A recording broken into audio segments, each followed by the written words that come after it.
अस्सलाम वालेकुम नाजरीन, आप देख रहे हैं हमारा पहला video podcast the real talk, जहां पर हम बात करते हैं उन मौजूआत पर जो आज के माशरे को बराह रास्त मुतासिर कर रहे हैं। आज का मौजू है नौजवानों पर सोशल मीडिया का असर। हाँ, बिल्कुल सही सुना आपने, नौजवानों पर सोशल मीडिया का असर। एक ऐसा मसला जो हर घर, हर दिल और हर जहन से जुड़ा हुआ है। सोशल मीडिया ने जहां आवाज़ दी है बेशुमार नौजवानों को, वही उसने पैदा किए हैं कई चैलेंजेस भी। सोच, रवैये और जिंदगी के अंदाज तक बदल डाले हैं। इन पहलुओं पर रोशनी डालने के लिए हमारे साथ मौजूद हैं एक मज़दद शख्सियत एडवोकेट सईद आलम साहब, जो न सिर्फ कानून के मैदान में एक मजबूत आवाज़ है, बल्कि नौजवानों के सियासी व फिक्री मसाइल पर गहरी नज़र रखते हैं। मिलते हैं आलम साहब से। तो सर, आपका वेलकम हमारे इस पॉडकास्ट में। Thank you very much. अस्सलाम वालेकुम वरहमतुल्लाहि वबरकातुहू। वालेकुम सलाम सर। जी सोहेल साहब, बहुत ही अच्छा टॉपिक चुना है आपने, क्योंकि इससे जो है हमारी सोसाइटी में आप देख लीजिए रोज़मर्रा जो क्राइम्स बढ़ते हैं। मुझे लगता है कि इससे बहुत सी हेल्प हो जाएगी सोसाइटी के, जो भी सोसाइटी में इंडिविजुअल्स बसते हैं जी, अगर वो अपना टाइम दें। बेशक सर, लेकिन आपका सबसे पहले हम फिर एक बार शुक्रिया अदा करना चाहेंगे, क्योंकि आप हमारे इस स्टूडियो में आए, इस मौजू पे बात करने के लिए आए। सर, सबसे पहले आपसे मैं जानना चाहूँगा क्लियरली कि आप मुझे बताएं, क्या समझते हैं आप ये जो सोशल मीडिया आज के नौजवान इस्तेमाल करते हैं, कितना इसका नेगेटिव असर उन पे पड़ता है और कितना ज़्यादा पॉजिटिव पड़ता है? देखिए सोहेल साहब, मैं आपको एक बात बताऊं, हर किसी चीज़, जो भी कोई टेक्नोलॉजी होती है, जो भी कोई चीज़ साइंटिफिकल होता है, तो उसमें कुछ एडवांटेजेस भी होते हैं, कुछ डिसएडवांटेजेस भी होते हैं। मैं एक ही बात बताऊं सर, कि अगर हम किसी भी इंस्ट्रूमेंट को या किसी भी टेक्नोलॉजी को अगर हम अंडरस्टैंड कर सकते हैं, तो एज अ टूल हम उसको ले सकते हैं। और अगर हमने उसको अंडरस्टैंड नहीं किया, तो वो एक ट्रैप बन सकता है, जैसे कि सोशल मीडिया है। अगर हमने इसको अंडरस्टैंड नहीं किया, तो ये एक ट्रैप जैसा बन जाता है, जिसमें हमारे नौजवान जो भी हो, एक एजुकेटेड हो, अनएजुकेटेड हो, इनके वो ट्रैप में फंस जाते हैं।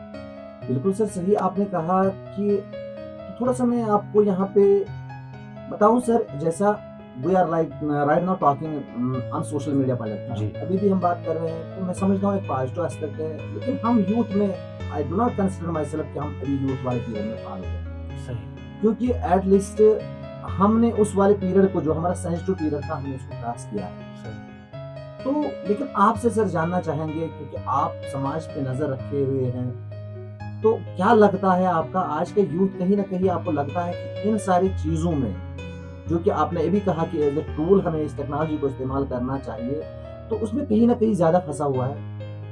क्या लगता है आपको प्रैक्टिकलिटी की अगर हम बात करें, समाज की अगर हम बात करें? देखिए, इसके बगैर जो मैं आपको बताऊं, कि इसके बगैर तो काम चल भी नहीं सकता है, क्योंकि आप जानते हो कि वर्चुअल मोड में सब कुछ डिजिटलाइजेशन हुआ है।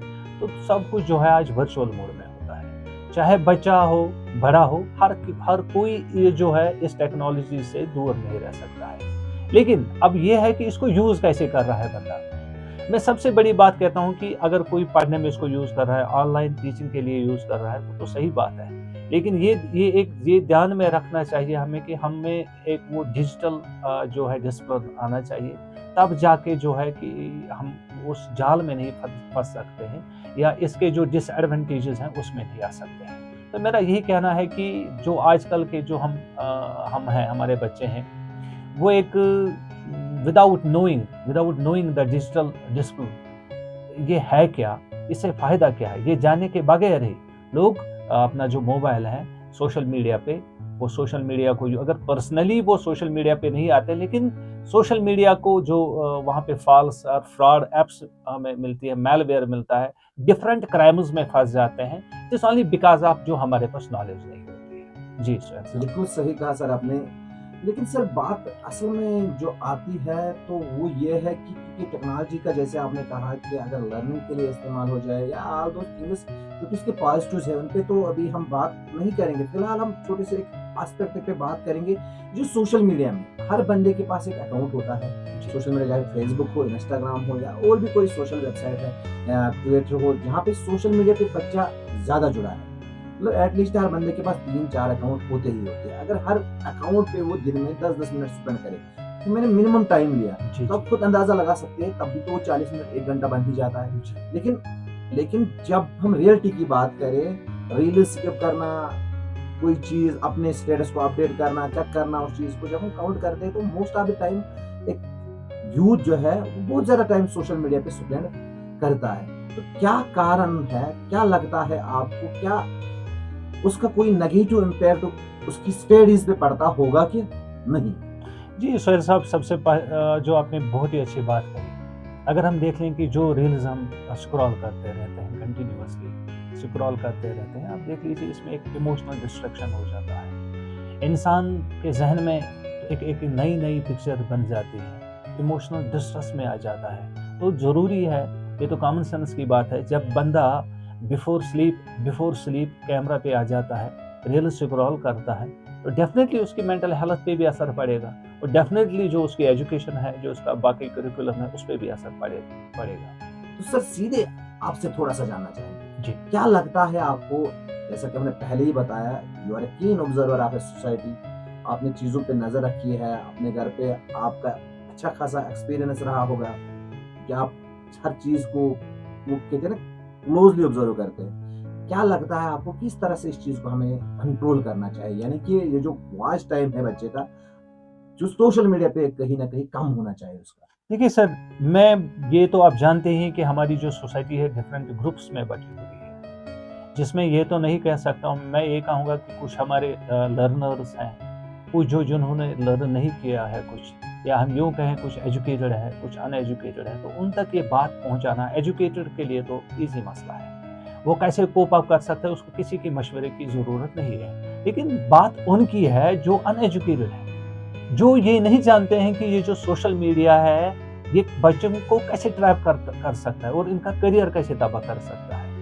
इसलिए तो मैं तो ये कहूँगा कि ये it is a sort of science. ये एक ऐसी दुनिया है जहाँ पर डूबना तो मुमकिन बनता ही है। लेकिन अब उस बंदे के लिए कैसे वो अपने बच्चे को कंट्रोल कर सकता है, उसको अपनी नज़र कैसे रख सकता है, वो सिर्फ़ इसलिए, अगर उसमें वो, मैं एक अनएजुकेटेड की बात करता हूँ, अगर वो बच्चे में वैल्यूज़ पैदा करे, अगर वो बच्चे में वैल्यूज़ पैदा करे कि बच्चा, ये नहीं कि आप क्यों देखते हो, आप इतने देर क्यों देखते थे, बल्कि ये बच्चा आप क्या देख रहे हो, आप क्या देख रहे हो, और उसके दिल के करीब उसके फ्रेंड जैसा बने। अगर उसके फ्रेंड जैसा बनेगा तब जाके बच्चा जो है वो तो पसंद करता है, वो उस अफेक्शन में जब उसके साथ एक फ्रेंड जैसा नेचर रखेगा, तो मुझे लगता है कि बहुत सी चीज़ें हैं जो कंट्रोल। और दूसरी बात, अपना फ्रेंड या टीचर से कनेक्ट होके या अपने किसी रिलेटिव से कनेक्ट होके वो अपने बच्चे के बारे में उसका मोबाइल चेक कर सकता है और देख सकता है कि कहीं ये किसी गलत चीज़ में तो नहीं फंसा है, कहीं जाके ये आगे जाके इसमें कोई ट्रैप ना हो जाए। जी। बिल्कुल सही कहा सर आपने। ये एक मसला मैं देखता हूँ इस सोशल मीडिया का है सर, जो कि हमारे यूथ में आजकल पाया गया है। अब यूथ की मैं बात कर रहा हूँ, लेकिन बड़ों में भी वही बात है। ये हमारे यूथ हमें देख रहे होंगे, वो समझ रहे होंगे कि हमें ही शायद टारगेट किया जाता है। लेकिन मैं समझता हूँ जो पॉपुलेशन है हमारी, कि उस प्रॉब्लम के हम शिकार कहीं न कहीं हुए हैं। वो ये कि अटेंशन डेफिसिट, क्योंकि आज जैसे कि हमारी भी पॉडकास्ट यहाँ पे कर रहे हैं, मैं नहीं मानता हूँ हमारा जो ये पॉडकास्ट है कि ये एंड तक कोई देख पाएगा, क्योंकि हम में एक अटेंशन डेफिसिट का जो मसला क्रिएट हुआ है। कोई भी इंफॉर्मेटिव वीडियो हो या और कोई मीनिंगफुल अगर डिस्कशन कहीं पे चलता हो, चाहे सोशल मीडिया पे भी हो, लेकिन आप देखते हो मोस्ट ऑफ द जो पर्सन्स है, जो people living around us, they prefer to watch reels. Sohail साहब, यहाँ पर आपकी बात रोकना चाहूँगा। कहते हैं ना, किसी शायर ने क्या खूब कहा है, अपना तो काम है जलाते रहे चराग, अपना तो काम है जलाते रहे चराग, रास्ते में चाहे दोस्त या दुश्मन का घर मिले। तो हम तो अपनी ड्यूटी निभाएंगे, बाकी इंशाल्लाह उन तक तो बात पहुंच ही जाएगी। मैं सिर्फ बात में असल में ये समझना चाहता हूँ आपसे कि ये जो अटेंशन डेफिसिट इसका मसला आया है, मतलब रील्स सोशल मीडिया पे ज्यादा अवेलेबल होती है, चाहे most of the social media जो है उन पे रील्स का ज्यादा चर्चा चल रहा है। अगर लंबा कंटेंट इंसान देखता है एटलीस्ट तो उसमें पेशेंस हो तो कुछ सीखता है। लेकिन मसला ये हुआ कि बच्चा को बड़ा हो, बुजुर्ग हो, जो भी कोई हाथ में लेता है तो सबसे पहले रील आती है जी। और वो स्क्रॉल करता रहता है। तो उससे जो प्रॉब्लम हुई है कि अब हम कहीं पे स्टे नहीं कर पाते और उसकी इम्प्लीकेशंस कहीं ना कहीं हमारी रियल लाइफ में भी फिर हमें देखने को मिलते हैं, हम किसी चीज पे फोकस नहीं करते। किस तरह से आप इस चीज को देखते हैं? देखिए सर, मैं पहले ये एक बात बता दूं आपको कि जो भी बहुत सारे इन्फ्लुएंसर्स हैं हमारे, जिन्होंने एक रील्स में खुद को ब्यूटीफाई किया होता है, लेकिन असल में अगर देखा जाता है तो वैसा कुछ भी नहीं होता है। इसी चीज़ को लेकर जो हमारे जवान हैं या कोई भी इंडिविजुअल जब इस चीज़ को देखता है, फिर सोसाइटी में लेके ऑन स्पॉट और प्रैक्टिकल जब देखता है, तो वहाँ पर एक ट्रॉमा जैसा फील करता है वो, क्योंकि वहाँ एक डिफरेंट चीज़ होती है, असल में वो चीज़ होती नहीं।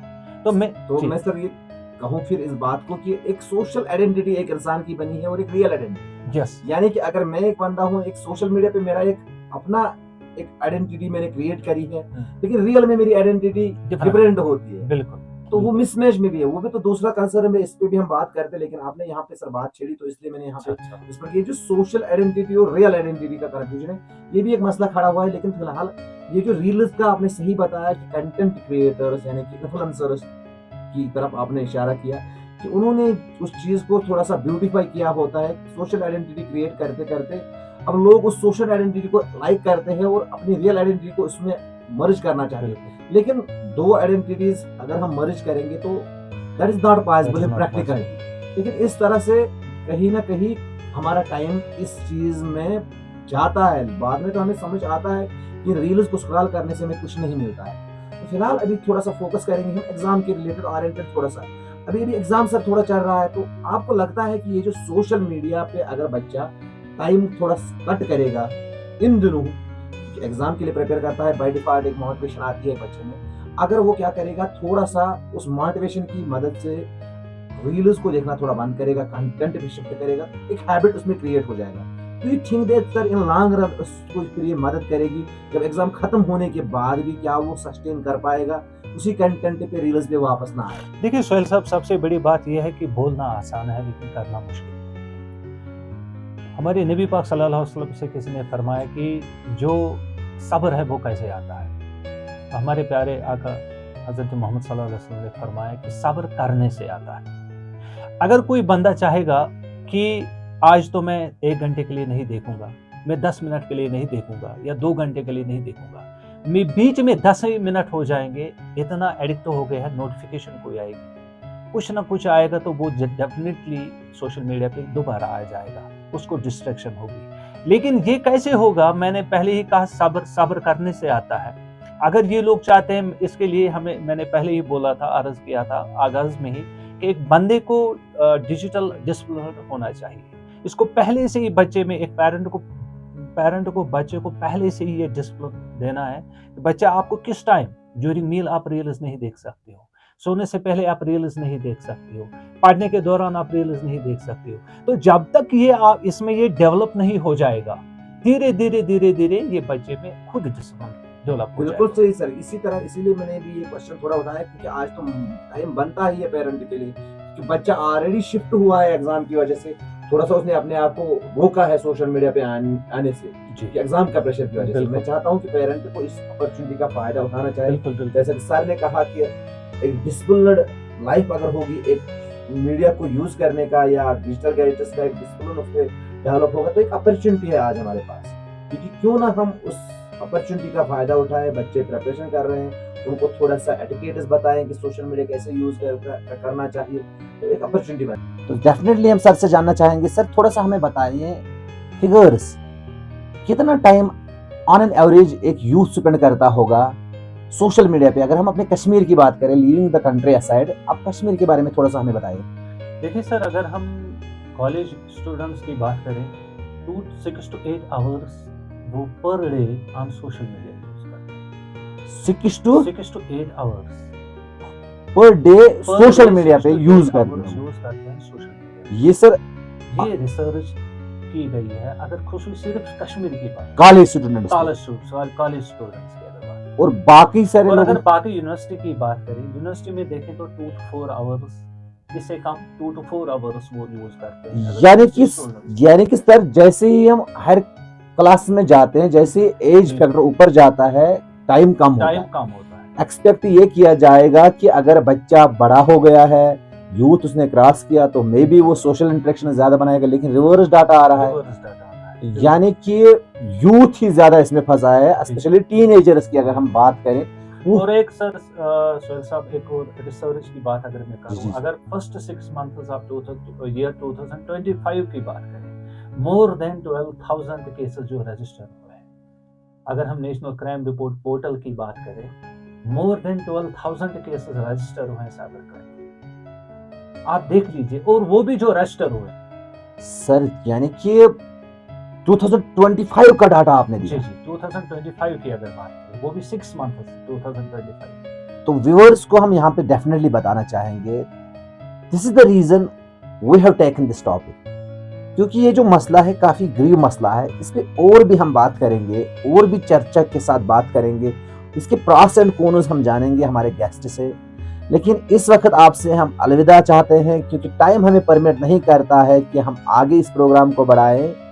तो आने वाले एपिसोड्स में हम डेफिनेटली बात करेंगे किस तरह से इस चीज़ पे हम काबू पाएं, क्योंकि हमारे गेस्ट हमारे साथ जुड़े हैं। सर, हम आपका बहुत बहुत शुक्रिया अदा करना चाहते हैं कि आप हमारे साथ हमारे स्टूडियो में आए और इस इम्पॉर्टेंट इशू पे आपने बात की। जी अल्हम्दुलिल्लाह, शुक्रिया आपका, बहुत बहुत शुक्रिया सोहेल साहब, आपने मुझे बुलाया। Thank you sir.